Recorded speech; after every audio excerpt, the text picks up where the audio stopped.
প্রশংসা করি, প্রশংসা করি, প্রভু প্রশংসা করি। হালেলুয়া, হালেলুয়া, প্রভু প্রশংসা করি।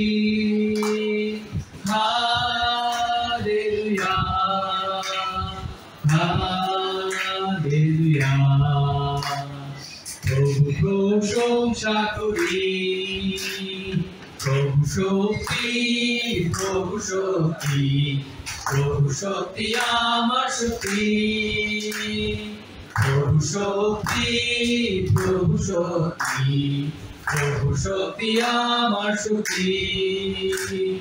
হালেলুয়া, হালেলুয়া, প্রভু শক্তি আমার শক্তি। হালেলুয়া, হালেলুয়া, প্রভু শক্তি আমার শক্তি।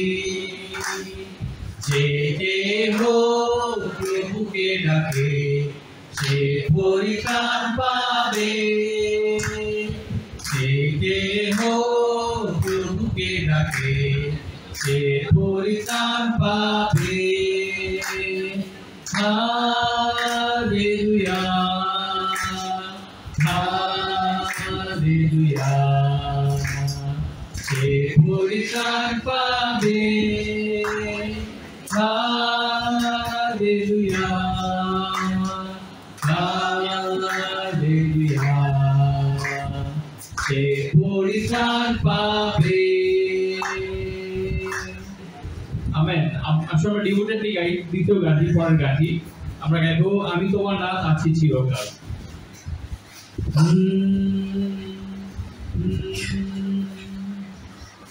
আমি তোমার নাথ আছি চিরকাল, তোমার ছাড়া কারো নই।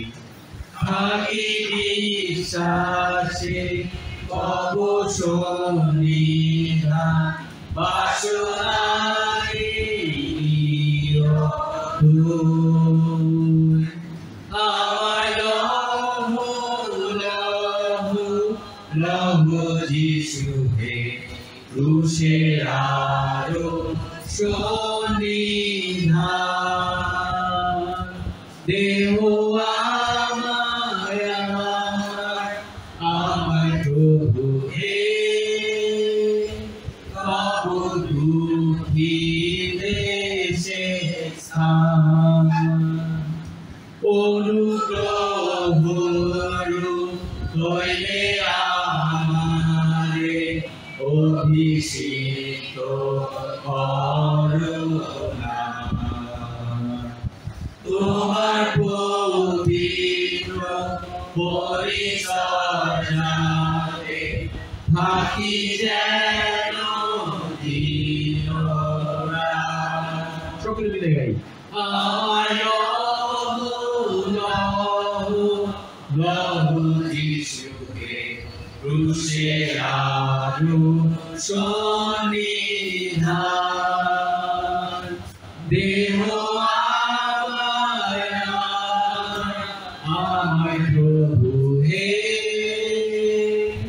তব দুঃখী দেশে স্থান। তব সুরভি প্রেমের মহিমা বুঝে সাধু আছে বুদ্ধি হরিত উচ্চ সর্বসু বর্ণনা।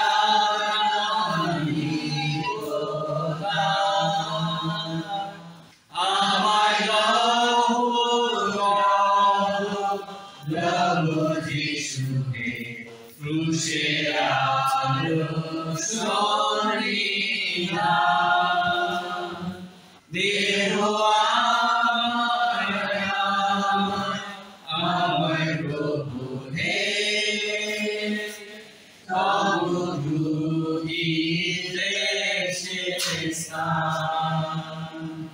জবে যাব না স্বর্গকাননে মৃত্যু নদীর তখন বুঝিব প্রেমের মাহাত্ম্য স্বর্গ সুখী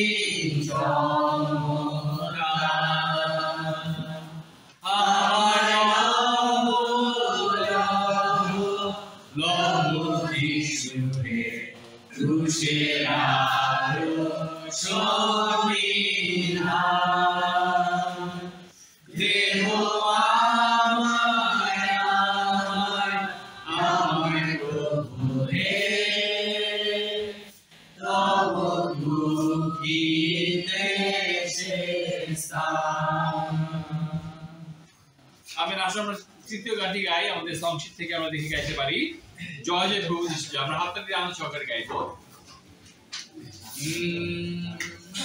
জয় জয় প্রভু যিশু জয় জয় জয় প্রভু যিশু জয় এই শুভ দিনে আমরা সকলে গাহি তাহার গান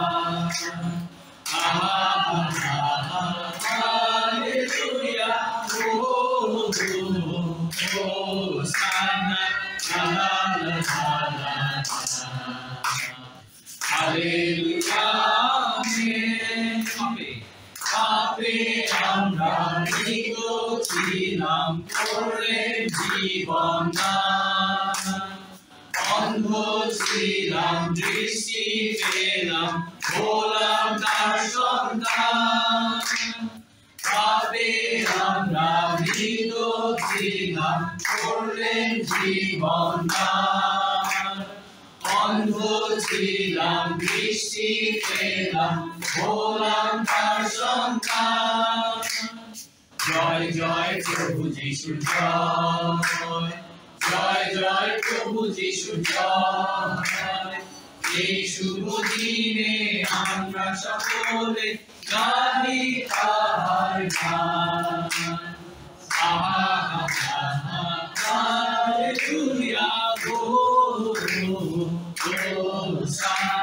হালেলুয়া হোসানা হালেলুয়া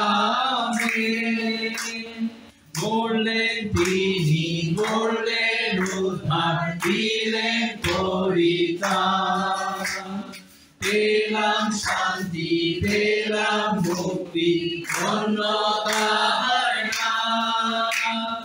বললেন তিনি করলেন উদ্ধার দিলেন পরিত্রাণ পেলাম শান্তি পেলাম মুক্তি ধন্যতার জয় জয় জয় প্রভু যিশু জয় জয় জয় প্রভু যিশু জয় এই শুভ দিনে আমরা সকলে গাহি তাহার গান হালেলুয়া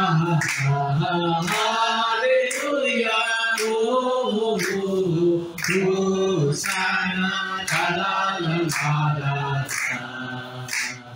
হালেলুয়া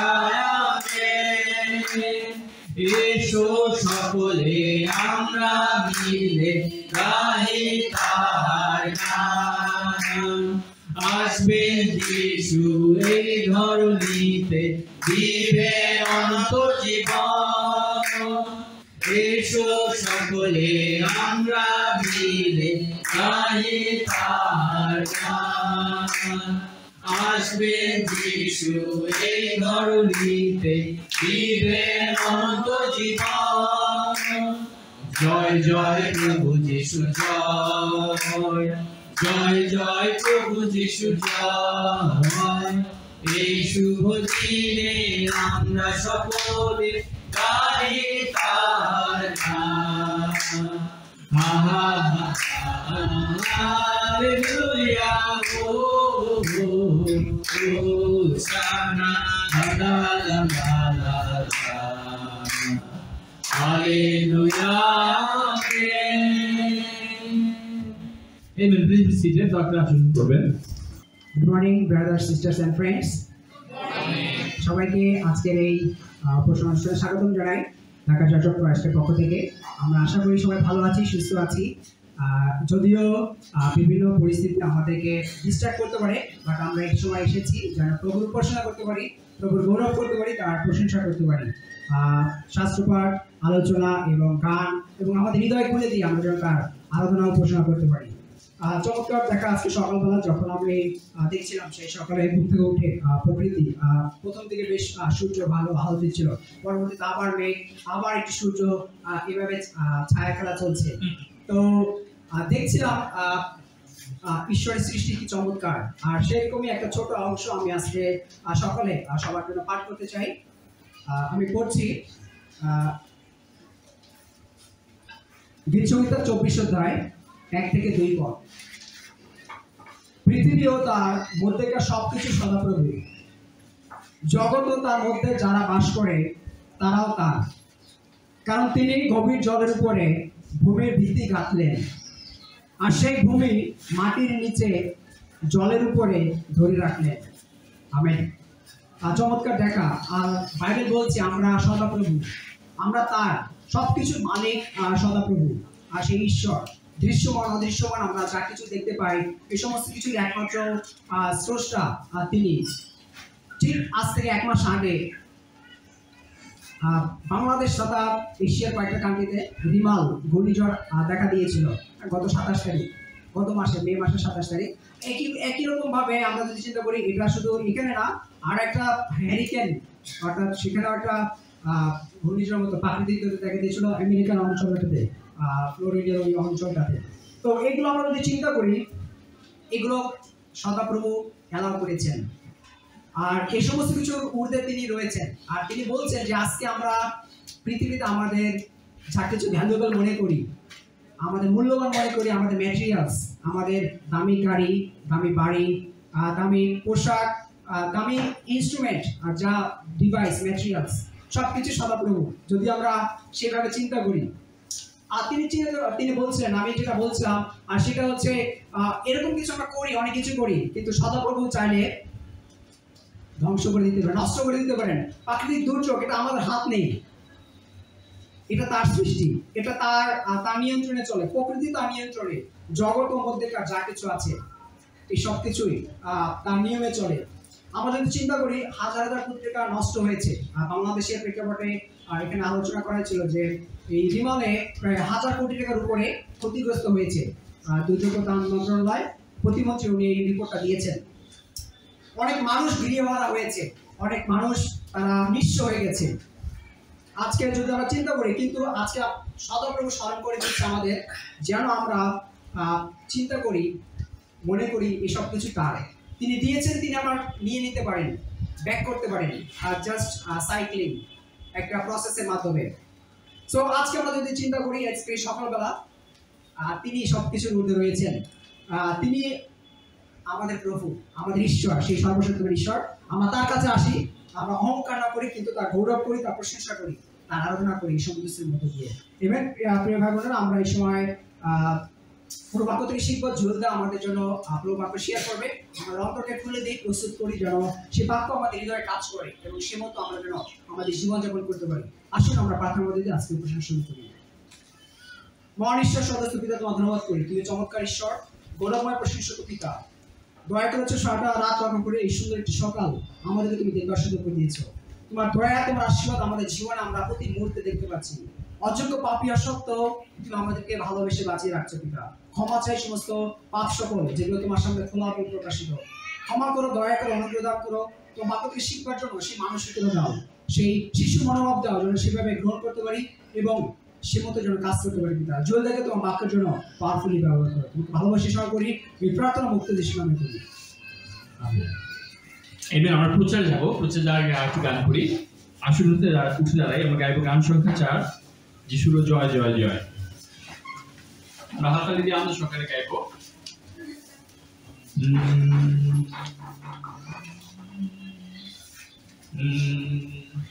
যিশুর জয় জয় জয় জয়, অন্তরে হয়। হাততালি দিয়ে গাই, অন্তরে হয়, অন্তরে যিশুর জয় জয় জয় জয় অন্তরেতে হয় ধন্য তাহার নাম।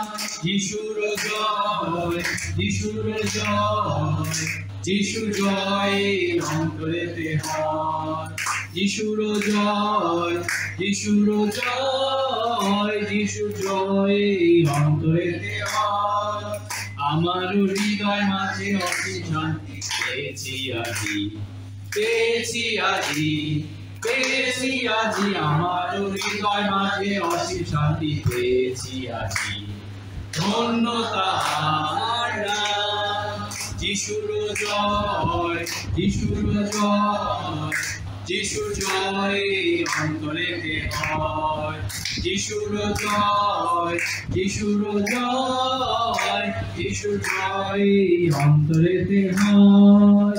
আকারে জয় জয় জয় জয় down in my heart where down in my heart where down in my heart I've got the joy joy joy joy down in my heart where down in my heart to sing and I'm so happy so very happy I've got the love of Jesus in my heart and I'm so happy so very happy I've got the love of Jesus in my heart.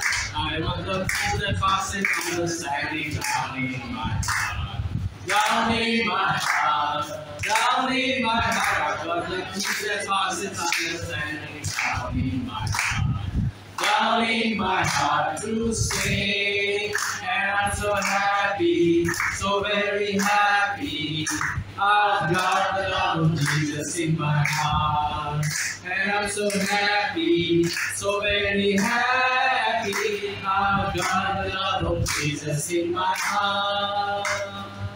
Amen. Please sit down. Dr. Rajman করবেন আমি পূজারে যাব। Good morning brothers sisters and friends.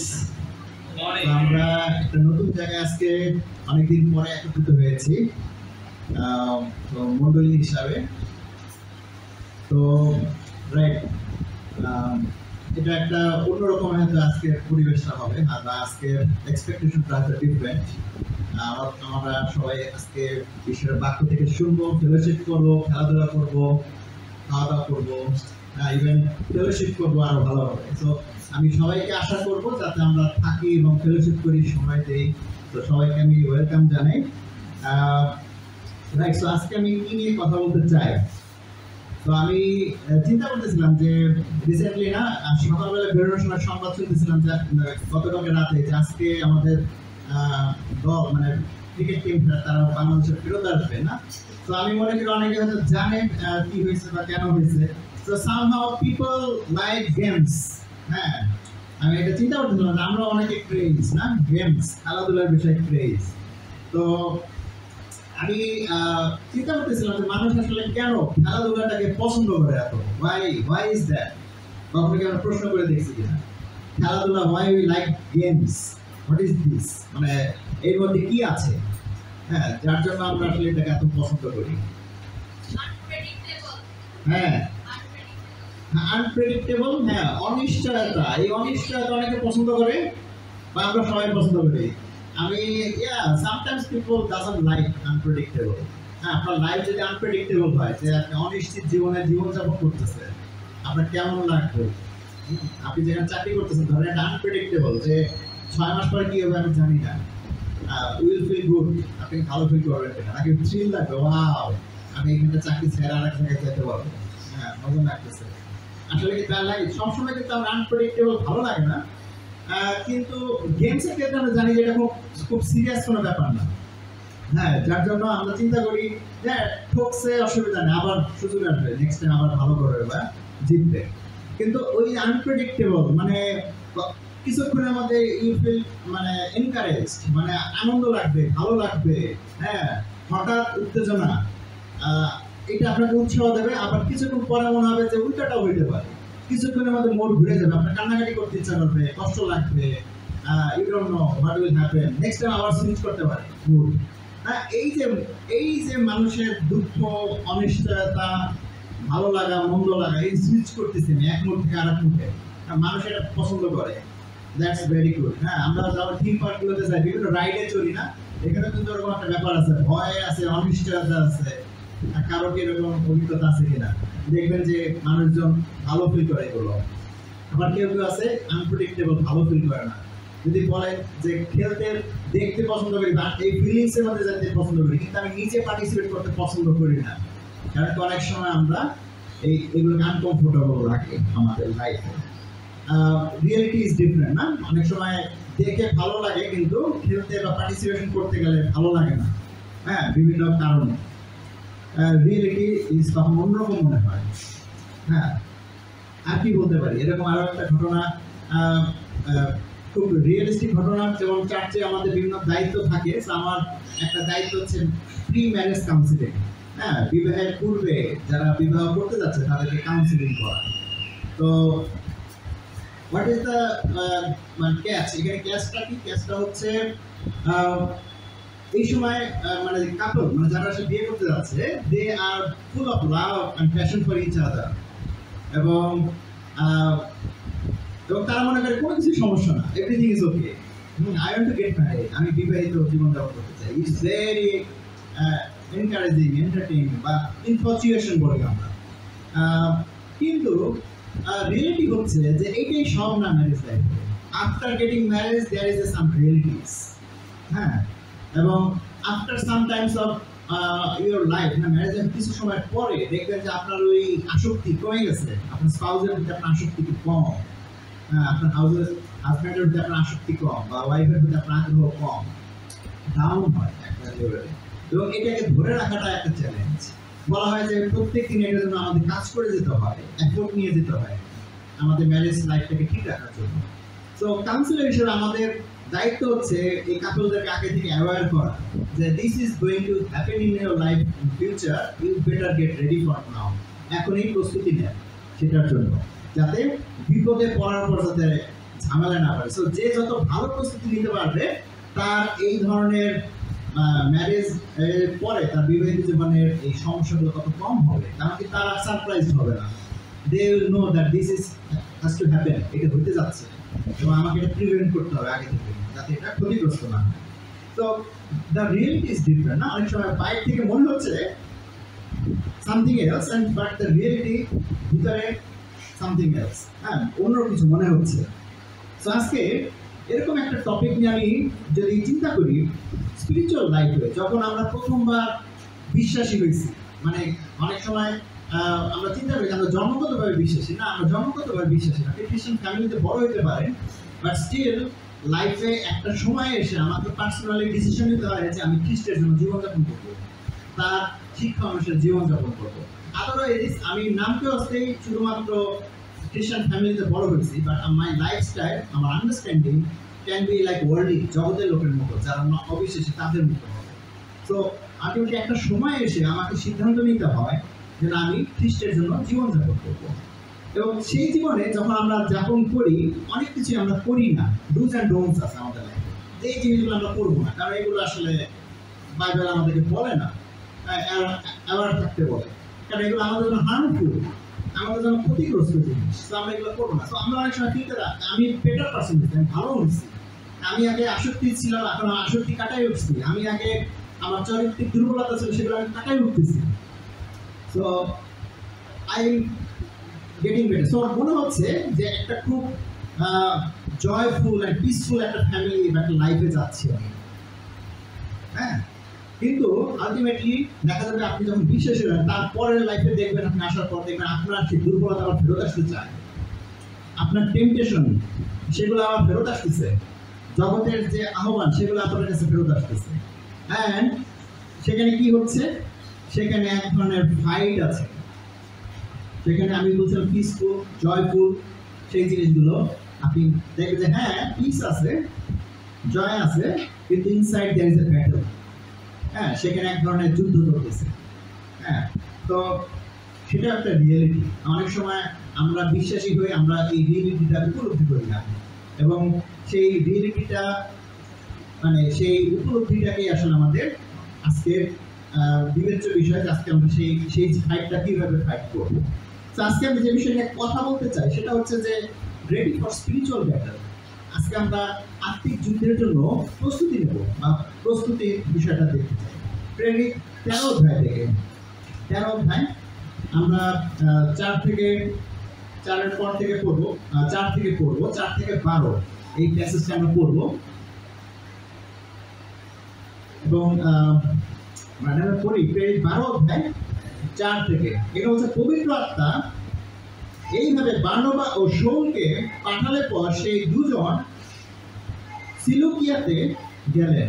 পরে সেখান থেকে তারা জাহাজে করে cypress দ্বীপে গেলেন।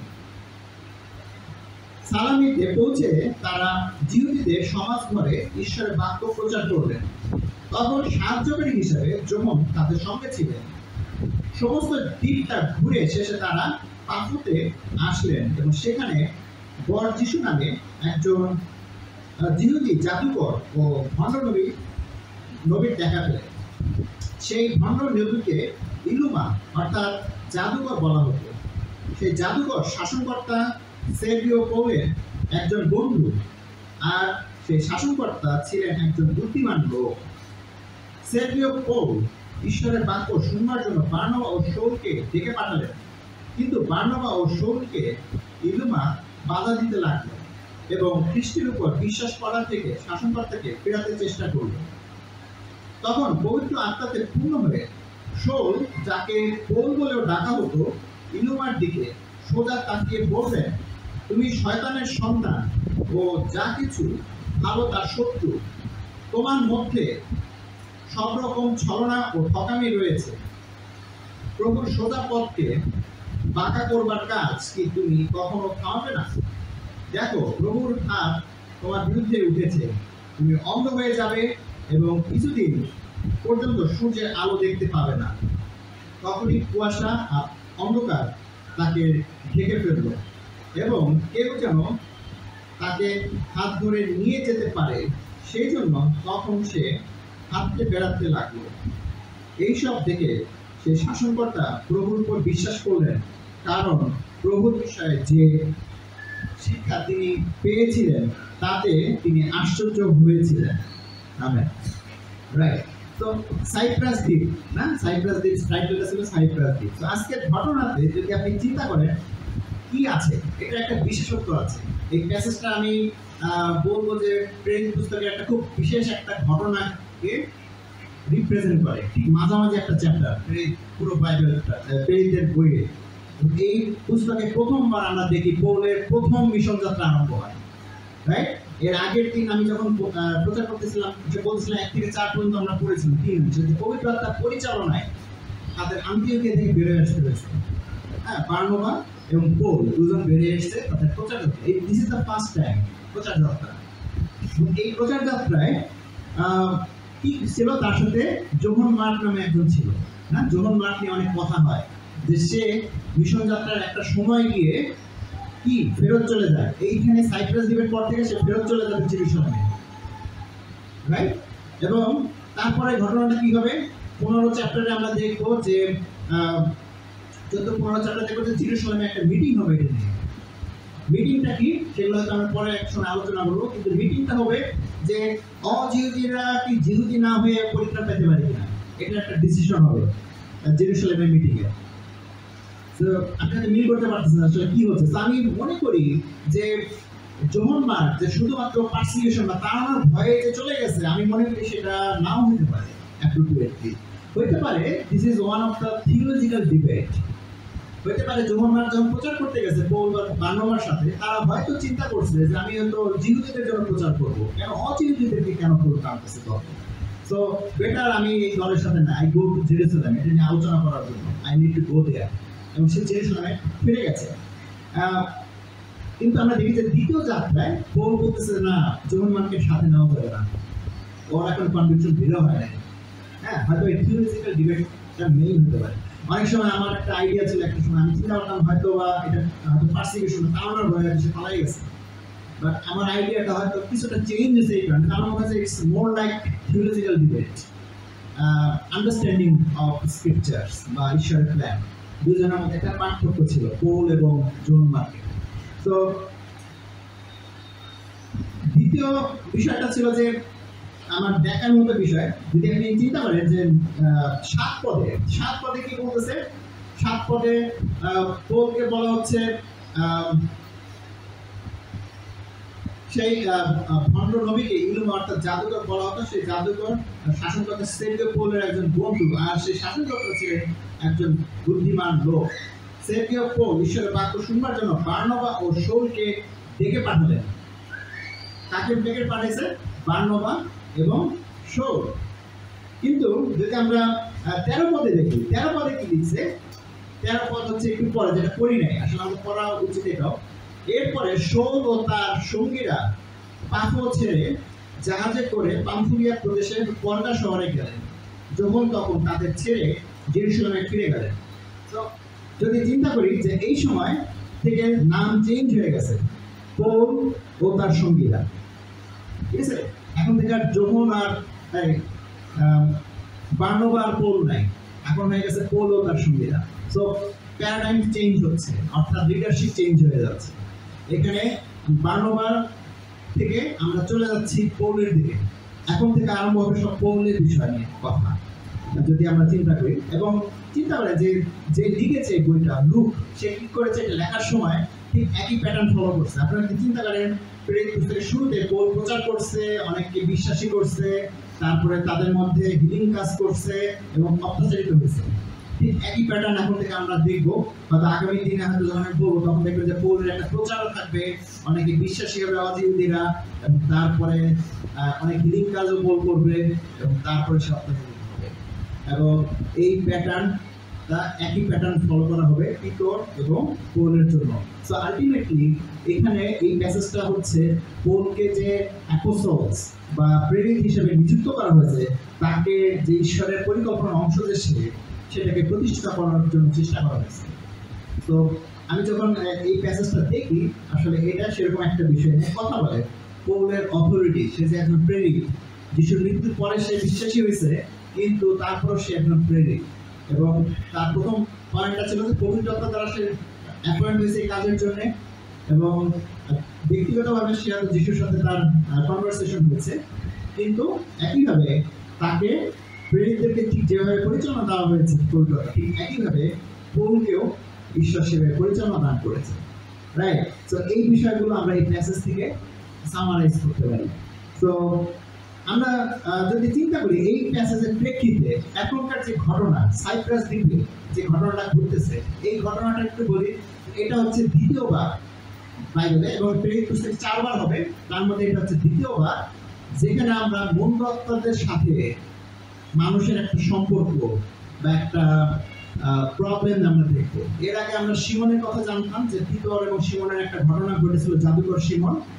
এখানে আরেকজনকে আমরা দেখতে পাচ্ছি। তো এই দ্বিতীয় ঘটনাটাতে আমরা দেখতে পাই যে আসলে যখন আমরা ঈশ্বরের কাজ করি, যখন আমরা গসপেলের নিয়ে কাজ করি, সুখবরের কাজ করি, তো আমি প্রথম যে বিষয়টা এখান থেকে ফোকাস করতে চাই, আসলে we engage the enemy of souls in spiritual combat. So যখন আমরা ঈশ্বরের কাজ করি বা প্রচার কাজ করতে থাকি বা গুড নিউজের কাজ করতে থাকি, তখন আমরা কি হয়? আমরা আত্মিক যে শত্রু, তার সাথে মোকাবেলা করতে হয়, তার সাথে আমরা জড়াই পড়ি দ্বন্দ্বে, আত্মিক শত্রুর সাথে আমরা দ্বন্দ্বে জড়াই পড়ি। তো এখানে ঠিক তাই হয়েছে। যখন সে তারা ভালো কাজ করতে যাচ্ছে, তখন কি হচ্ছে? একটা মন্দ আত্মা, মন্দ শক্তি তাদেরকে বাধা দিচ্ছে, প্রিভেন্ট করতেছে, এবং সেখানে একটা ব্যাটেল তৈরি হচ্ছে। তো আমরা যদি চিন্তা করি যে ব্যাটেলটা কিরকম, হ্যাঁ, ব্যাটেলটা জয় করার আগে বা ফাইট করার আগে তো জানা দরকার ব্যাটেলটার চেহারা কিরকম, এটা কিরকম ব্যাটেল, যুদ্ধটা কিরকম। এটা দেখা যায়, হ্যাঁ দেখা যায়, কিন্তু এটা খুব স্লো মুভ করে, কিন্তু এটা কন্টিনিউয়াসলি হতে থাকে এই ব্যাটেলটা। এবং এটার মধ্যে আমি আজকে অন্তত 3 ধরনের ব্যাটেলের চেহারা নিয়ে আমি কথা বলতে চাই। প্রথমত যেটা নিয়ে আমি কথা বলতে চাই সেটা হচ্ছে যে ব্যাটেলটা স্যাটার্ন অ্যান্ড ডেভিল, না? স্যাটার্ন বা শয়তান বলি, শয়তান এবং মন্দ আত্মা, না? শয়তান কাদেরকে বলা হয়? যে আসলে আমাদের দোষ ধরে, না? ঈশ্বরের সামনে সে অনবরত আমাদের দোষ ধরে বেড়াচ্ছে, সে হচ্ছে ডিসিভার, হ্যাঁ, বা শয়তান। আরেকটা হচ্ছে যে মন্দ আত্মা। মন্দ আত্মারা কারা? মন্দ আত্মা হচ্ছে সেই স্বর্গদূতের 3/1 যাদেরকে স্বর্গ থেকে বিতরণ করা হয়েছে, পৃথিবীতে নেমে আসছে। হ্যাঁ, প্রকাশিত বাক্য এই বিষয়ে আমাদেরকে কিছুটা আলোকপাত করে আসলে কি ঘটনা ঘটছিল শুরুতে। তো তার মানে এই বিষয়গুলো অস্তিত্ব আছে, ইউ শুড রিকগনাইজ দ্যাট। এটা শুধুমাত্র গল্প কথা না, ইউ শুড টেস্ট ইট, না এই জিনিসটা আছে। মন্দ আত্মা, মন্দ শক্তি, শয়তানি শক্তি, শয়তানি আত্মা, এগুলো বর্তমান পৃথিবীতে আছে। হ্যাঁ, তো অনেক সময় আমরা মনে করি যে এগুলোর কোনো অস্তিত্ব নেই, it's just a false. No, it's not true. এটা ঠিক যে প্রত্যেকদিন আমাদের তাদের সাথে মোকাবেলা করতে হয় না ডে টু ডে লাইফে, কিন্তু তার চাতুরি সে এমনভাবে আমাদের সাথে চালায় যে আমরা তার পরিচয় না পাইলেও তার খেলার শিকার। আসলে আমরা কয়েকটা খেলা দেখি যে শয়তান আসলে কি ধরনের খেলা খেলে। প্রথম কথা হচ্ছে যে আমাদের স্পিরিচুয়াল ব্লাইন্ডনেস তৈরি করে। হ্যাঁ, স্পিরিচুয়াল ব্লাইন্ডনেস, আমি এটাকে ফোকাস করতে চাই। এর কারণটা কি? যদি চিন্তা করেন যে এটা একটা ট্রিক, মানে ব্লাইন্ডনেসটা কি, মানে ম্যাজিশিয়ানের মতো। আপনার সামনে বল একটা হাওয়া করে ফেলছে, অথবা বলটা নিচে অন্যদিকে থ্রো করছে, আপনার চোখ অন্যদিকে সরাই ফেলে। হ্যাঁ, এটা কিন্তু আপনি দেখেন না। এটাকে আমরা বলি ট্রিক। তো স্পিরিচুয়াল ব্লাইন্ডনেসটা এরকম যে আপনাকে দেখাচ্ছে যে this is the true, this is good, this is nothing wrong, কিন্তু সে কিন্তু আসল জিনিসটা সরাই ফেলছে আপনার লাইফে। হ্যাঁ, সো আমাদের মনে হয় যে সেই বিষয়টা দরকার। আমি জাস্ট দুটা এক্সাম্পল দিতে চাই যেটা খুবই প্র্যাকটিক্যাল, আমাদের চার্চেও আছে, আমি নিজে ফেস করছি লাইফে, এবং আমি মনে করি আপনারাও ফেস করেন বা করেছেন বা করবেন। সেটা কি? দুটো প্রথম এক্সাম্পলটা হচ্ছে যে আমি যদি বলি যে ম্যারেজ, বিশ্বাসের বিবাহিত জীবনযাপন করা, this is one of the trick, মানে Satan play in our life. সেটা কি? যে আপনি ফিল করতেছেন আপনি বিশ্বাসী, আপনি ভালোভাবে জীবনযাপন করতেছেন, আপনি সিঙ্গেল, এখনো বিয়ে করেন নাই, and you feel that there is a more opportunity, মানে কিংডমে ছাড়া বা মন্ডলী ছাড়া বাইরে অনেক সুযোগ আছে। আপনার কাছে মনে হচ্ছে যে তাকে আমার ভালো লাগে, সে আমাকে ভালো আছে বা ভালো লাগে, so you feel it's okay, এটা কোনো সমস্যাই না, কোনো ব্যাপার না। আমরা কি করতেছি? আমরা হয়তো সেখানে তার সাথে সম্পর্কে জড়ায় যাচ্ছি বা বিয়ের সম্পর্কে জড়ায় যাচ্ছি, এবং আলটিমেটলি দেখা গেল যে আমার স্পাউস, আমার হাজব্যান্ড বা আমার ওয়াইফ, সে আসলে আমার বিশ্বাসকে ভ্যালু দেয় না। She or he has a different faith, different understanding, different value of life, different lifestyle. এবং আলটিমেটলি কনসিকুয়েন্সটা কারা ভোগ করবে? আপনারাই ভোগ করবেন। ওই ফ্যামিলিতে টানাটানি চলবে, ছেলেমেয়েরাও সেই টানাটানির মধ্যে দিয়ে যাবে। হ্যাঁ, এই পরিণতি থাকবে। তো আমি বলবো যে এরকম সিচুয়েশনে আমরা কিন্তু, এটা আমাদের একটা চয়েস ছিল যে আসলে আমরা কি করবো। দ্বিতীয় আরেকটা বিষয় আমি জাস্ট ফোকাস করতে চাই খুব সংক্ষেপে, সেটা হচ্ছে যে জবের ব্যাপারে। হ্যাঁ, জবের ব্যাপারে আরেকটা স্ট্রাগল থাকে, সেটা হচ্ছে যে you get your dream job. হ্যাঁ, ড্রিম জব মানে যে জবের জন্য আপনি পরিশ্রম করছেন, চাকরি বাকরি করতে চাচ্ছেন, শুরু করছেন একটা ক্যারিয়ার, এবং আলটিমেটলি একটা চাকরি চেঞ্জ করে আপনি আপনার স্বপ্নের চাকরি পেয়ে গেছেন। This is your dream job and you want to do everything for it. Everything for it. এবং আলটিমেটলি কি হবে? সেই ড্রিম জব আপনাকে এমন কিছু কন্ডিশন দিয়ে দেবে যে সেটাকে বজায় রাখতে গিয়ে মনে হবে যে এটা কোনো সমস্যা না, আমি কি করবো, কিন্তু you will be in problem. আপনি ফিল করতেছেন যে তার জন্য আমার কমিটমেন্টে ছাড় দিতে হবে, তার জন্য আমাকে এমন কিছু কাজ করতে হবে যা আমার বিশ্বাসের সাথে যায় না। হ্যাঁ, তার জন্য আমার এমন একটা লাইফে লিড করতে হবে যে লাইফের সাথে আমার আন্ডারস্ট্যান্ডিং হয় না। হ্যাঁ, সো সেরকম একটা জিনিস, আমার একটা এক্সপেকটেশন আমার লাইফে থাকবে, যে এক্সপেকটেশন ফুল করতে গেলে আমি আমার ঈশ্বরকে স্থান দিতে পারবো না আমার লাইফে। সো আলটিমেটলি এই ধরনের ব্লাইন্ডনেস আমাদের, আমরা caught up with our marriage and we caught up with our career so much, so and we ignore other issues in our life. তো এই যে বিষয়গুলো, হ্যাঁ, এটা একটা স্পিরিচুয়াল ব্লাইন্ডনেস তৈরি করে, এবং আলটিমেটলি যখন আপনার দৃষ্টি খুলবে, যদি খুলে কখন, you will feel that you are trapped already, আপনি এখান থেকে পালাতে পারবেন না। হ্যাঁ, এবং it will be very difficult. হ্যাঁ, তো আমি মনে করি যে যখন আপনি এই ফাঁদে পড়তেছিলেন তখন কিন্তু আপনি ব্লাইন্ডেড হয়ে গেছেন আপনার প্যাশন, আপনার আইডিয়া থেকে। ঠিক আছে, এটা এক ধরনের ট্রিক্স। শয়তান আমাদের লাইফে এই ধরনের সুযোগ তৈরি করে বা এই ধরনের ছলনা তৈরি করে, তার সেই অথরিটি আছে এই জগতে। ঠিক আছে, সে পারে এগুলো করতে। আচ্ছা, দ্বিতীয় যে বিষয়টা সে আমাদের কাছে করে সেটা হচ্ছে যে শয়তান হচ্ছে ডিসিট অ্যান্ড ফ্রড। হ্যাঁ, এবং সে ট্র্যাপ তৈরি করে, ফাঁদ তৈরি করে আমাদের জন্য। হ্যাঁ, পাখি আটকানোর ফাঁদ বা মাছ ধরার ফাঁদ আপনারা তৈরি করছেন নিশ্চয়ই। এবং সেগুলোতে দেখবেন যে সেখানে কি করা হয়, বা আপনি যদি পাখি বা মাছ না ধরেন, অ্যাটলিস্ট ঘরে ইঁদুর মারার জন্য ফাঁদ বানিয়েছেন। জিনিসটা কি, প্লেটা কি, সে একটা খাবার দিতে হবে এবং খাবারটা খেতে গিয়ে সেই ফাঁদে আটকা পড়বে, তাই তো? তো মানে জাস্ট একটু কামড় দিলেই হবে, এটাই হচ্ছে বিষয়। একটু একটু আশ্বাস নিলেই হবে, একটু নিলেই হবে, সমস্যা নাই। এবং ইউ ফিল লাইক হ্যাঁ সমস্যা নাই, একটুখানি, একবারই তো, ব্যাপার কি। হ্যাঁ, এবং একটা সময় এরকম একটু একটু করে আমরা কম্প্রোমাইজ করতে করতে তখন আমাদের কাছে মনে হয় আসলে যীশু খ্রিস্টের উপরে বিশ্বাস থাকলেই তো হবে, আর কি লাগবে, আর তো কিছু দরকার নেই। এবং সেই বিশ্বাসটা আসলে দেখাই যায় না, আসলে আপনি কি বিশ্বাস করেন।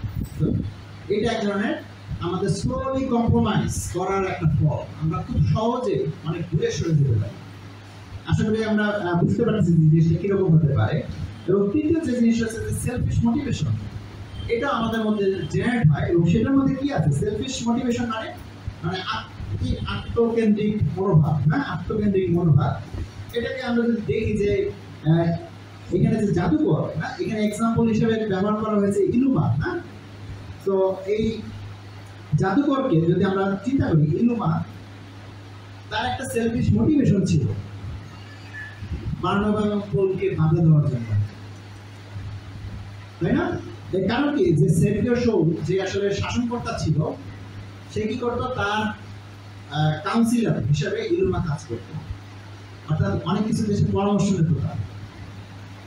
হ্যাঁ, হয়তো সে অনেক কিছু ডিগ্রি, অনেক নিয়ম কানুন, অনেক শাসন, অনেক কিছু সে করতো, কিন্তু সে করতো কি, কনসালটেন্ট হিসেবে ইলুমাকে ব্যবহার করতো। তো এটা একটা বড় পজিশন না, ইলুমা ফিল করতো। হয়তো বা ফিনান্সিয়াল কিছু হয়তো গেইন ছিল, কিন্তু তারপরে সে ফিল করতো যে এখানকার দ্বীপের যে শাসনকর্তা, সে আমি তার পরামর্শদাতা, ফিলিং ভেরি বিগ, না, বিগ শট, এরকম মনে হচ্ছে, খুব ভালো মনে হচ্ছে।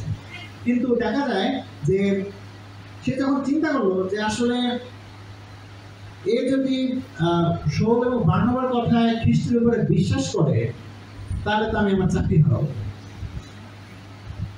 আমার ক্যারিয়ার যাবে। এবং সে এত জানতো ব্যাপারটা যে শৌল এবং বার্নাবা, কারণ সে একজন ইহুদি ছিল, ইলুমা কিন্তু একজন ইহুদি ছিল, সে অলরেডি জানতো ব্যাপারটা কি। এবং সে আসলে সেলফিশ ডিজায়ারের জন্যই আসলে ঈশ্বরের কাজ সেখানে বাস্তবায়িত হতে বাধা দিচ্ছিল, রাইট? তো আমাদেরকে এখানে শেখার আছে কি, অনেক সময় আমাদের নিজেদের মধ্যে একটা সেলফিশ ডিজায়ার কাজ করে, যার জন্য ঈশ্বরের কাজ আমরা আমাদের জীবনে হতে দিই না। সেলফিশ ডিজায়ার, হ্যাঁ, এটা একটা শয়তানের চালাকি। সে আমাদের মধ্যে একটা সেলফিশ ডিজায়ার তৈরি করে, যে অনেক সময় আমরা ঈশ্বরকে দোষারোপ করি যে ওকে তুমি এই করছো, এই জন্য আমি এরকম আমার লাইফে। আসলে কিন্তু তা না, আপনি আসলে প্রতারিত হচ্ছেন, আসলে তা কিন্তু না। আসলে আপনার দুর্বলতা, আপনার সেলফিশ ডিজায়ারের কারণে কিন্তু আপনি ঈশ্বরকে ব্লেম করতেছেন। It's not that god actually আপনাকে ছেড়ে দিছে বা ফেলে দিছে, সেই কারণে আপনি মন্দ হয়ে গেছেন, এটা কিন্তু হয় না। আপনি যদি চিন্তা করে দেখেন, আমরা কিন্তু প্রতারিত হই, কিন্তু অপোজিট ইজ দ্যাট ট্রু। আসলে আমরা আমাদের সেলফিশ ডিজায়ারকে ফুলফিল করতে চাই, আমরা আমাদের দুর্বলতাকে ডিল করতে চাই না, সেই কারণে আমরা ঈশ্বরের সত্যকে অস্বীকার করি। This is one of the great মানে রিয়েল ট্রুথ আমরা দেখেছি। আমরা যখন মানুষের সাথে স্টাডি করি, যখন তাদেরকে বলি যে ভাই বায়াক্য আসলে আসলে আমাদের জীবনযাপন করতে হবে, আলটিমেটলি আমাদের ফেইথ কাজ করে না। আলটিমেটলি আমরা চিন্তা করি যে আসলে আমি এটার জন্য ভুল দিতে প্রস্তুত না, এটা কি কখনো সম্ভব এইভাবে ম্যাচুরেট করা? মানে আমরা সন্দেহ করি ঈশ্বরের পরিকল্পনা, এবং আলটিমেটলি উই কুইট, আমরা আগে। কিন্তু চিন্তা করেন এই মনোভাবের পিছনে আমার কিন্তু একটা সেলফিশ ডিজায়ার কাজ করতেছে। হ্যাঁ, তো যার জন্য আমরা আসলে দুর্বল হয়ে পড়ি, আমরা আসলে সেই যুদ্ধের জন্য প্রস্তুত না, আত্মিক যুদ্ধের জন্য প্রস্তুত হতে পারি না। এই হচ্ছে শয়তানের ট্রিক্স। তো আপনি চিন্তা করে দেখেন আমাদের লাইফে এই শয়তানের ট্রিক্স কিভাবে কাজ করতেছে, আপনার চারপাশে কিভাবে কাজ করতেছে, আপনার রিলেটিভস থ্রু দিয়ে কিভাবে কাজ করতেছে, আপনার আত্মীয় স্বজন, আপনার পরিচিত বন্ধু বান্ধব, চাকরি বাকরি, ফিল্ড, সব জায়গায় কিভাবে এই শক্তি কাজ করতেছে। হ্যাঁ, শয়তানকে সরাসরি আপনার সামনে এসে কথা বলতে হবে না, এদের মধ্যে দিয়ে সে আপনাকে তার ট্রিক্স খাটিয়ে যাচ্ছে। তো আপনাকে সেটার জন্য সচেতন থাকতে হবে যে আসলে কিভাবে এদেরকে আমরা ডিল করতে পারি। তো দ্বিতীয় পয়েন্টটা হচ্ছে আমার সেই বিষয়টা নিয়ে যে আসলে এদেরকে ডিল করার জন্য হ্যাঁ, we need to be prepared to do spiritual battle. আমাদের আত্মিক যুদ্ধের জন্য প্রস্তুতি দরকার। এবং সেটা কি, সেটা হচ্ছে যে এক্ষেত্রে আমি 5টা বিষয় উল্লেখ করতে চাই, কি কি বিষয় নিয়ে আমাদের ফোকাস থাকা দরকার, এই আত্মিক যুদ্ধটা কেমন। ঠিক আছে, তো প্রথম যে জিনিসটা আমি বলবো যে আমাদেরকে পবিত্রতায় পূর্ণ হতে হবে। যদি এই প্যাসেজ থেকে আমরা দেখি, পৌল যখন ইলুমাকে বকা দিচ্ছিল, সে বলছে Paul is filled with spirit, আত্মায় পূর্ণ ছিল। তাহলে আমাদের কথা হচ্ছে যখন আমরা এই আত্মিক ব্যাটেল, না আমি বলতে আত্মিক যুদ্ধ, আমার চারপাশে যে জিনিসগুলো আছে তাকে যখন আমি কাউকে কোনো কারেকশন দিচ্ছি, আমি চিন্তা করলাম যে আজকে আমি এই বিষয়টা আমার ভালো লাগতেছে না, সো লেট মি এটা নিয়ে আসলে আমার কথা বলা দরকার। What should be my approach? হ্যাঁ, আমরা মানুষকে একজন আরেকজনকে ক্রিটিসাইজ করি, that is what we do, কিন্তু আমাদের অ্যাপ্রোচটা কি হওয়া উচিত? ক্রিটিসাইজ করার সময় কেন ক্রিটিসাইজ করব? তো প্রথম কথা হচ্ছে যে আমাদেরকে কাউকে যদি কিছু বলতে হয়, আমাদেরকে যে আসলে আমরা অবশ্যই স্পিরিটেড থাকা দরকার, এবং উইদাউট প্রপার প্রেয়ার আপনার আসলে অনেক প্রার্থনা করা দরকার এবং চিন্তা করা দরকার যে আজকে আমি এই জিনিসটা অমুক ভাইকে বলবো বা অমুক সিস্টারকে বলবো, so let me pray for it first. আমার অন্তরকে আমি ঠিক রাখি, আমি সঠিক থাকি। হ্যাঁ, আমি সঠিক কথাটা বলতে পারি। আমার উদ্দেশ্য হচ্ছে সেই ভাই বা বোনকে নিচু করা না, বরং তার দুর্বলতাকে তাকে সাহায্য করা, তাকে ধরাই দেওয়া যে ভাই বা বোন এটা আপনার দুর্বলতা, এটা যদি ভালো করেন তাহলে আপনি ভালো করতে পারবেন। দিস ইজ মাই পারপাস, এবং এই পারপাস যাতে আমি বুঝাইতে পারি। অনেক সময় আছে যখন আমরা কাউকে বুঝাইতে যাই সে আমাকে ভুল বুঝতে পারে, so I need to be so much in spirit যাতে সেই ভুল বোঝার সুযোগ না থাকে, আমি যাতে সেন্সিটিভ থাকি, আমি যাতে ইমোশনালি ব্যালেন্স থাকি, এবং তাকে যেন আমি সঠিকভাবে যেন বোঝাতে পারি এবং তাকে সাহায্য করাটাই হচ্ছে আমার উদ্দেশ্য। তো আমরা এখানে দেখি পৌল তাকে যখন বকা দিচ্ছে সে অন্ধ হয়ে গেছে, কিন্তু তার মানে এই ছিল না যে তাকে সারা জীবনে যেন অন্ধ করে ফেলবে এবং ধ্বংস করে ফেলবে। It's not like that. হ্যাঁ, পৌল তাকেও মন পরিবর্তনের সুযোগ দিচ্ছে যে তুমি অন্ধ থাকো, but after sometimes you will regain your eyesight and you can repent. হ্যাঁ, সো রিপেন্ট করার সুযোগ দিচ্ছে তোমাকে, তুমি আসলে ভুল পথে আছো। তো আজকে আমরা যখন কাউকে কিছু বলতেছি তখন আমাদের স্পিরিটেড থাকা খুব জরুরি, আত্মিক হওয়া জরুরি, প্রেয়ারফুল থাকা জরুরি। আমি বলবো যে প্রেয়ার ইজ এ কি, একটা শক্তি আমাদের জন্য আত্মিক হওয়ার জন্য। তো প্রেয়ারফুল জীবনযাপন করা উচিত। অবশ্যই কাউকে বলার আগে অবশ্যই আমাদের চিন্তা করা উচিত, প্রে করা উচিত। আর দ্বিতীয় যে বিষয়টা আমরা যুদ্ধর অংশ যদি বলি, এটাকে যদি ইংলিশে বলি যে কনফ্রন্ট স্পিরিচুয়াল এরর, আত্মিক ভুল বা সংশোধন করার যে বিষয়টা, কেউ একজন আত্মিকভাবে ভুল কিছু করতেছে, মানে আমি বলবো যে এরর মানে ভুল জিনিসটা সে ডেলিভারিটলি করতেছে, মেবি ভুল শিক্ষা। আমরা তো হয়তো নবীতে, এখানে নবীর কথা বলা আছে, আমাদের নবী নাই এখন, কিন্তু আমাদের শিক্ষক আছে, we have a teacher who teach, who preach, who share lesson. তো হতে পারে যে ম্যাক্সিমাম টিচার তারা হয়তো ডেলিভারিটলি জেনে শুনে হয়তো ভুল শিক্ষা দেয় না, এবং তারা আমি মনে করি যে তাদের যদি তারা কিছু ভুল বলে থাকে তাদের আসলে গাইডেন্স দরকার। হ্যাঁ, যে ব্রো বা সিস্টার আপনি যে শিক্ষা দিয়েছেন, আমি মনে করি এইভাবে গুড ইন্টেনশন, ভালো বিষয় ছিল, ভালো ইচ্ছা ছিল, বাট আমার মনে হয় যে এই সমস্ত ইনফরমেশনগুলো রিচেক করে দেখা দরকার যে এগুলো আসলে ঠিক কিনা, বা আসলে এই বিষয়টা এরকম ছিল কিনা। হ্যাঁ, তো আমার মনে হয় যে সেরকম একটা অ্যাটিটিউড থাকা দরকার যখন মন্ডলীতে বা কোথাও আমরা শিক্ষা দিচ্ছি, আমাদের যখন শিক্ষককেও যখন আমাদের কোনো কিছু ধরাই দিতে হয়, we should be very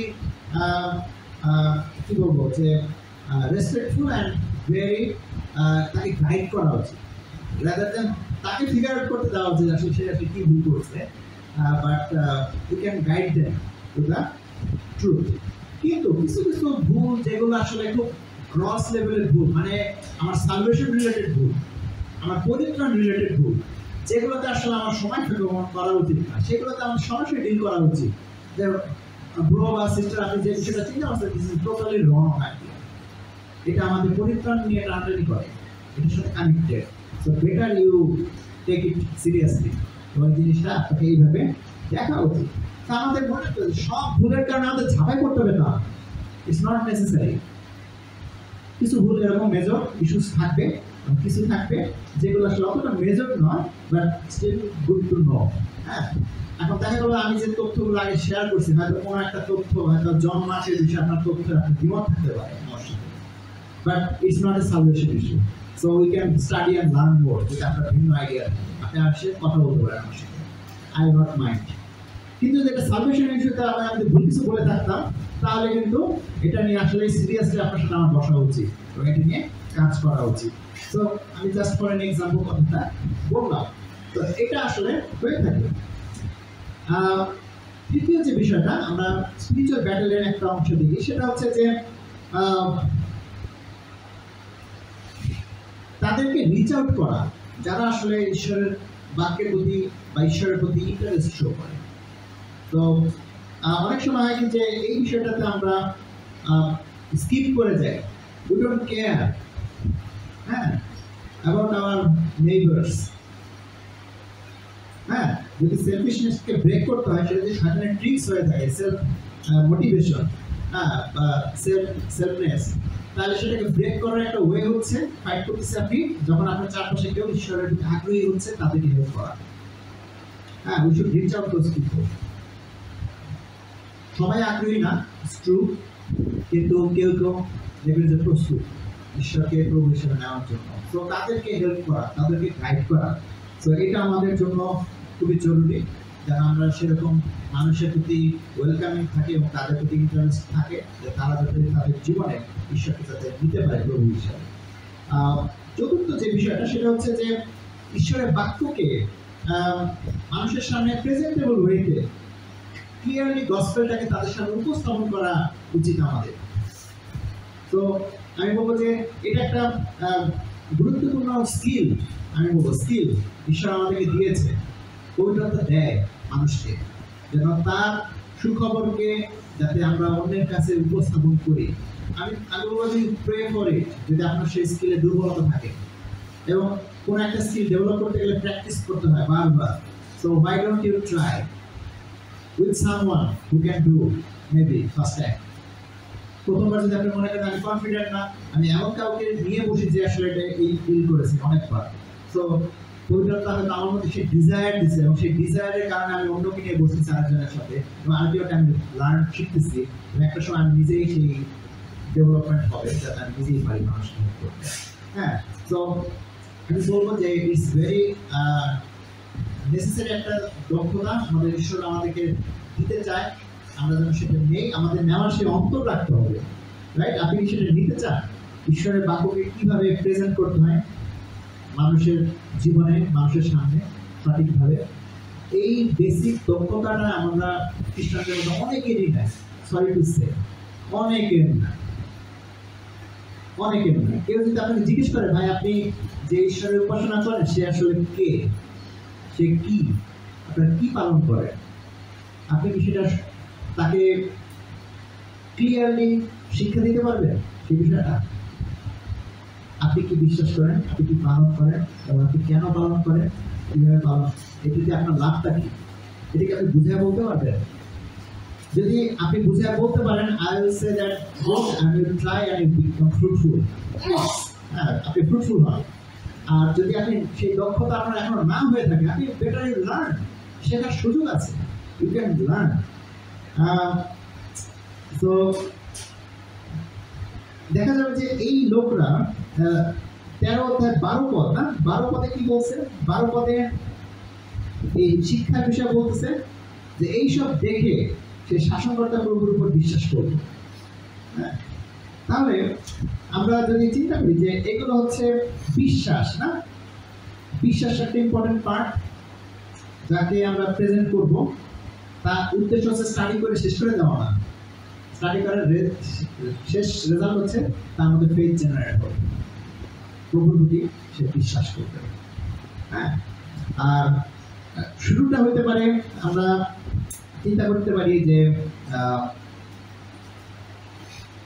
teaching এর সাথে শিক্ষা দিয়ে, সে শিক্ষাতে সে 13 অধ্যায়তে আমরা যদি পরের 8 পদে দেখি, 8 পদে কি বলছে? 8 পদে সেই ভণ্ড নবীকে ইলম অর্থাৎ জাদুকর বলা হতো, সেই জাদুকর সের্গিও পৌলের একজন বন্ধু আর সেই শাসনকর্তা ছিলেন একজন বুদ্ধিমান লোক, রাইট?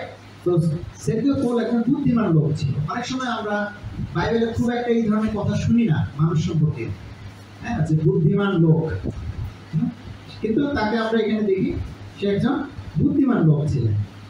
সের্গিও পৌল ঈশ্বরের বাক্য শুনবার জন্য বারবার শরীরে ডেকে পাঠালেন, অর্থাৎ সে তার মধ্যে অলরেডি একটা বিশ্বাস তৈরি হয়ে গেছে। হ্যাঁ, বুদ্ধিমান লোক আমরা তাদেরকেই বলি বাক্য অনুসারে, বাইবেল অনুসারে, যারা সদাপ্রভুর বাক্যে ভক্তিপূর্ণ ভয় করে। হ্যাঁ, these are the wise people. তো সে অলরেডি একজন বুদ্ধিমান লোক, সে আসলে অলরেডি তার একটা ফেথ আছে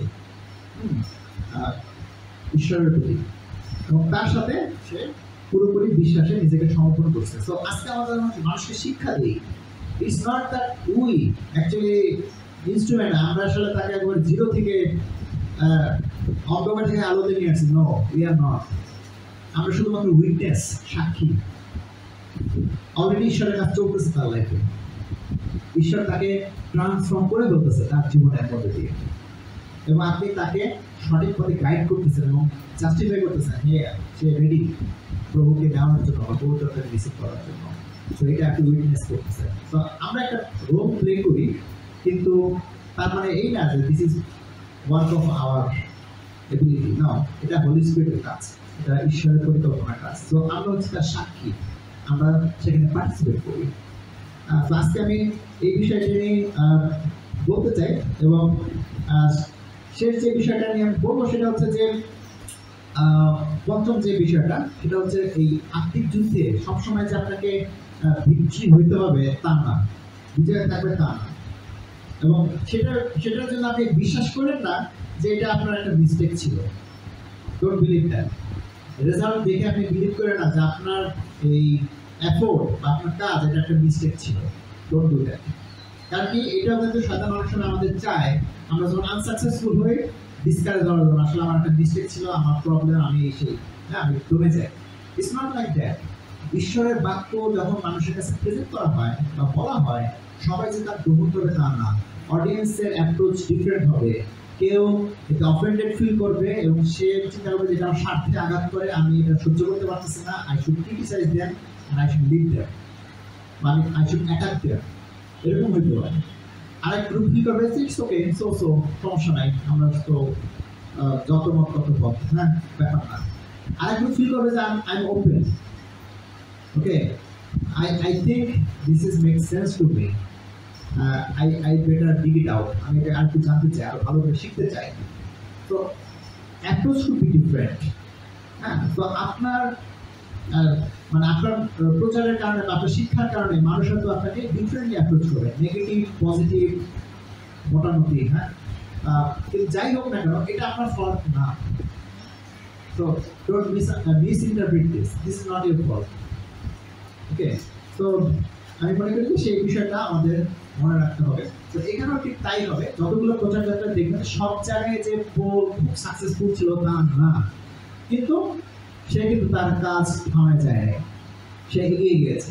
এবং আরেকটা জিনিস আমি জাস্ট একটু ফোকাস করতে চাই, পোলের প্রচার যাত্রাতে ভবিষ্যতে আমি বলবো, এখনো বলতে, সেটা হচ্ছে লাস্ট যে বিষয়টা বলবো সেটা হচ্ছে যে পোল কিন্তু শুরু করছে প্রথমে কোনো এলাকায় যাওয়ার সময় প্রথমে গেছে জিহুদীদের সমাজ ধরে, জিউস কমিউনিটিতে, তারপরে সেখান থেকে বেরোয় চলে গেছে অজিহুদি, গ্রিক, রোমানদের কাছে। আমি জানি না why he practice the same pattern again and again. এটা অনেকগুলো কারণ থাকতে পারে। একটা কারণ হতে পারে যে যিশু যেটা বলছে যে প্রথমে জিহুদীদের কাছে যাওয়া, তারপরে অজিহুদীদের কাছে। হয়তো পৌল হয়তো সেটাই পালন করছে। It could be an idea. অথবা আরেকটা আইডিয়া হতে পারে যে এটা পৌলের প্যাশন ছিল তার নিজের জাতির লোকদের জন্য, যে আমি অন্যের জন্য এত কিছু করতেছি, আমার নিজের লোকরা অন্ধকারে আছে, why don't I help them? Try করে দেখি এবার। তো আগে সে নিজের জাতির লোকের কাছে গেছে, সেখান থেকে দুই একজনের পাইসা পর রিজেক্ট হয়েছে, তারপর অন্যদের কাছে গেছে। হ্যাঁ, তো he always start with home, মানে নিজের জাতির লোককে আর করছে। তো আমি মনে করি যে এই প্যাটার্ন থেকে আমাদের শিক্ষার বিষয় আছে। তো আপনি চিন্তা করেন পৌলের মিশন যাত্রা থেকে আমরা শিখতে পারি অনেক কিছু। এই প্রথম মিশন যাত্রা থেকে আমরা হয়তো ভবিষ্যতে আরো কিছু শিখবো, তো আমরা সেটা যেন করি। কিন্তু বর্তমান সময়ে আমরা চিন্তা করি এই যে একটা স্পিরিচুয়াল ব্যাটল, এই ব্যাটল যে শুধুমাত্র পল বা বার্নাবাস ফেস করছে তা না, it's still today true in our life. আমাদের জীবনে এটা সত্য, এবং আজকে আপনি বা আমিও সেই ব্যাটলের একটা অংশ। আমরা আমাদের আত্মিক জীবনে এই ব্যাটল ফেস করতেছি, এবং আমি বলবো যে ফাইটিং দ্য গুড ফাইট, ভালো মতো এটাকে ফাইট করা উচিত। আমাদের পবিত্রতায় পূর্ণ হওয়া উচিত, আমাদেরকে কনফ্রন্টেশন দরকার হলে কনফ্রন্টেশনে যাওয়া উচিত, এবং আমাদের রিচার্জ করার মেন্টালিটি রাখা উচিত। আমাদের ঈশ্বর বাক্যকে প্রেজেন্ট করার যে স্কিল দরকার সেই বিষয়ে আমাদের উদ্যোগী হওয়া উচিত, এবং একই সাথে আমাদের ফেথ ঠিক রাখা উচিত যে result is not the matter, but ঈশ্বরের ইচ্ছা পালন করাটাই আসলে ম্যাটার। তো আমি বলবো যে শেষ করবো এটাই বলে যে যখন আপনি প্রভুর নামে নিজেকে সমর্পিত করতেছেন, হ্যাঁ, গেমের মতো আমি যেভাবে শুরু করেছিলাম সেটাই বলি, আসলে আপনি অপোনেন্টকে জানাচ্ছেন যে আমি আছি আপনার বিপক্ষে। হ্যাঁ, so ultimately you are become a target of the devil or the spiritual ওয়ার্ল্ডে আপনি অলরেডি টার্গেটেড হয়ে গেছেন। তো can we play the game, এই গেমটাকে আমরা সঠিকভাবে খেলতে পারবো কিনা। এবং শেষ পর্যন্ত চিন্তা করবেন না, অনিশ্চয়তা থাকবে, ফাইট থাকবে, কিন্তু ultimately god will be the victorious, সেই বিজয় লাভ করবে। তো যখন আমরা জানি যে শেষ রেজাল্টটা কী হবে, আমি কনফিডেন্ট যে গেমে আমি পার্টিসিপেট করতে পারবো, I am not be worry. So আসুন আমরা সেখানে অংশগ্রহণ করি এবং সেই অ্যামেজিং জার্নি আমরা কন্টিনিউ করি। থ্যাংক ইউ সবাই।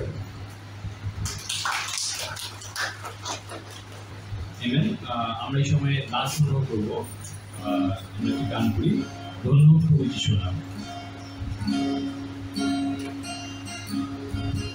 ধন্য প্রভু যিশুর নাম, সকল আরাধনা প্রশংসা,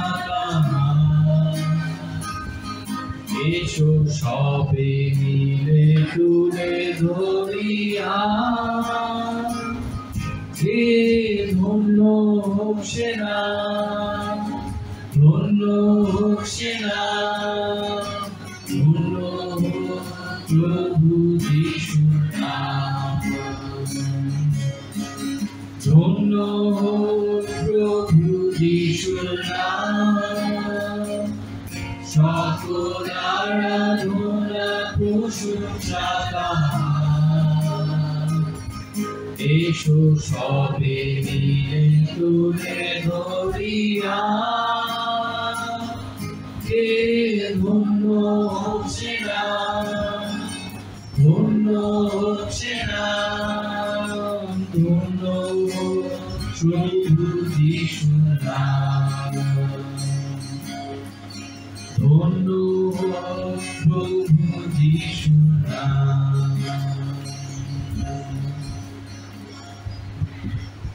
আসলে আমরা শেষ গানটি গাই, আমরা উঠে দাঁড়াবো, আমরা গাইবো ধন্যবাদ যিশু, ধন্যবাদ যিশু।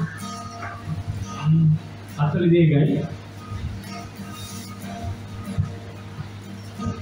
ধন্যবাদ যিশু, ধন্যবাদ যিশু, ধন্যবাদ যিশু আমার অন্তরে, ধন্যবাদ যিশু, ধন্যবাদ ধন্যবাদ যিশু আমার অন্তরে, গৌরব হালেলুয়া, গৌরব হালেলুয়া, গৌরব হালেলুয়া আমার অন্তরে, Lord of Hallelujah, Lord of Hallelujah, Lord of Hallelujah, আমার অন্তরে প্রশংসা হোক প্রভু, প্রশংসা হোক প্রভু, প্রশংসা হোক প্রভু আমার অন্তরে, প্রশংসা হোক প্রভু, প্রশংসা হোক প্রভু, প্রশংসা হোক প্রভু আমার অন্তরে। স্তুতি হোক প্রভু, স্তুতি হোক প্রভু, স্তুতি হোক প্রভু আমার অন্তরে, স্তুতি হোক প্রভু, স্তুতি হোক প্রভু, স্তুতি হোক প্রভু আমার অন্তরে। ধন্যবাদ, ধন্যবাদ যিশু, ধন্যবাদ যিশু, ধন্যবাদ যিশু আমার অন্তরে, ধন্যবাদ যিশু, ধন্যবাদ যিশু, ধন্যবাদ যিশু আমার অন্তরে। আমি বিবিসিতে ডক্টর শুভ সকাল আরেকটি বার ভাই বোন বন্ধুরা, আমি প্রভুকে ধন্যবাদ দিই যে আজকে আমাদের ভিন্নভাবে ভিন্ন জায়গায় আরেকবার উপস্থিত হওয়ার সুযোগ করে দিচ্ছেন প্রভুর ঘোষণা করার জন্য। আর সেই সাথে ধন্যবাদ দিতে চাই যেগুলোকে আজকে খুব পাওয়ারফুল এবং খুব উৎসাহজনক মেসেজ আমাদের মধ্যে ডেলিভার করার জন্য। যে বিষয়গুলো ছিল আজকে সেই রেডি ফর স্পিরিচুয়াল ব্যাটেল, না আত্মাধিকতার জন্য তৈরি হওয়া। শয়তান কিন্তু সর্বদাই রেডি এবং সে খুব ভালো ওয়েল প্রিপেয়ার্ড, সে আমাদেরকে সেই স্পিরিচুয়ালিটি থেকে নিয়ে যাওয়ার জন্য। এবং আমাদেরকেও উৎসাহিত করা হয়েছে যেন আমরা সেই প্রিপেয়ার্ড হই, যেন স্পিরিচুয়াল ফাইটে শয়তানের অ্যাগেইনস্টে আমরা জয়ী হতে পারি। সেজন্য কিছু পয়েন্ট ছিল।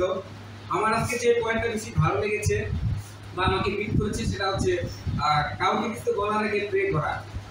এবং এই প্রেটা আসলে খুব শক্তিশালী জিনিস এবং আমাদেরকে খুব ভালো পথ দেখায়। আমি বিশ্বাস করি আপনারা কোথাও না কোথাও উৎসাহিত হয়েছেন, কোনো পয়েন্ট আপনাদেরকে উৎসাহ দিয়েছে। এবং আমি এই সময় আরো ধন্যবাদ দিতে চাই যারা আপনারা সেই দূর দূরান্ত থেকে এসেছেন আজকে সাভারে, সেই ঢাকার বিভিন্ন প্রান্ত থেকে আজকে যারা প্রথমবারের মতো এসেছেন তাদের জন্য আমরা করতালি দিতে চাই।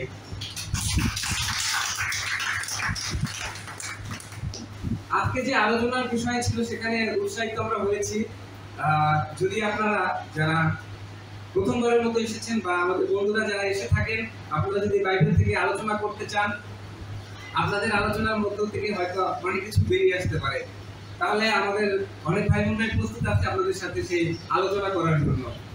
এবং আমি আজকে বলতে চাই যে আমরা রেগুলারই প্রভু সেই উপাসনা করে থাকি। আমরা সাধারণত মিরপুরে ওয়াইএমসিএর হলে মিলিত হই। আজকে আমরা এখানে হয়েছি, কিন্তু আমরা এরপর থেকে প্রতি শুক্রবারই সেখানে মিলিত হব। এবং আমরা রবিবার করে সেই কমিউনিয়ন সার্ভিসে মিলিত হই, সেটা আমরা জোন ওয়াইজ মিলিত হই, সাভারে, কালাচাঁদপুরে, মিরপুরে এবং ফার্মগেটে। আপনারা যদি সেখানে জয়েন করতে চান আপনারা যোগাযোগ করবেন এবং আপনারা আমন্ত্রিত সেখানে জয়েন করার জন্য। ধন্যবাদ। আসুন আমরা প্রার্থনা করি। প্রার্থনা করি, মনস্বর্গীয় পিতা, তোমার গৌরব করি, তোমার প্রশংসা করি, তোমার আরাধনা করেছি পিতা। তুমি আমাদেরকে খুব সুন্দর সুযোগ করে দিয়েছো সেই তোমার বাক্য থেকে শোনার জন্য, জানার জন্য এবং আমাদের সেই স্পিরিচুয়াল হওয়ার জন্য পিতা, এবং শয়তানের আগে যুদ্ধ করার জন্য পিতা। তুমি আমাদেরকে সাহায্য করো, তুমি আমাদেরকে সেই শয়তানের অতিরিক্ত ক্ষমতা দাও, আমাদেরকে সেই সাহস দাও যেন শয়তানকে আমরা পরাজিত করে পিতা তোমার প্রতি স্থির থাকতে পারি। সেই আশীর্বাদ দান করো। আমাদের সমস্ত পাপ এই দিনে তুমি ক্ষমা করো এবং আমাদেরকে সেইভাবে সাহায্য করো যেন তোমার পথে আমরা চলতে পারি এবং সেই যুদ্ধে আমরা অংশগ্রহণ করতে পারি পিতা। সেভাবে তুমি আশীর্বাদ দান করো। আমাদের যে দায়িত্বগুলো রয়ে গেছে সেই দায়িত্বগুলো যেন আমরা সুন্দরভাবে পালন করতে পারি, সেই আশীর্বাদ দান করো। পাপ ক্ষমা করো, এই ক্ষুদ্র প্রার্থনা শুনে হয়েছে। আসুন আমরা ফেলোশিপ করি।